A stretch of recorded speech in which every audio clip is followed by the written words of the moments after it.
আল্লাহ যাকে ভালোবাসেন তাকে পরীক্ষা করেন। পরীক্ষা মানে আল্লাহর রাগ নয়, অনেক সময় এটা ভালোবাসারই আলামত। হে আমার রব, ধৈর্য ধরতে ধরতে আজ আমি ক্লান্ত, তবুও তোমার ফয়সালার অপেক্ষায় রইলাম। আমি জানি না কোন ভাষায় ডাকলে তুমি সাড়া দিবে, কোন পথে চাইলে তুমি আমার চাওয়া পূরণ করবে। কিন্তু আমি এইটুকু জানি, তুমি মহান, দয়ালু, তুমি সর্বশক্তিমান, তুমি অসম্ভবকেও সম্ভব করে দাও। হে আমার রব, তুমি আমার দিকে ফিরে তাকাও।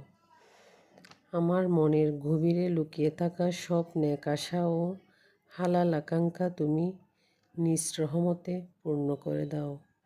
আমিন।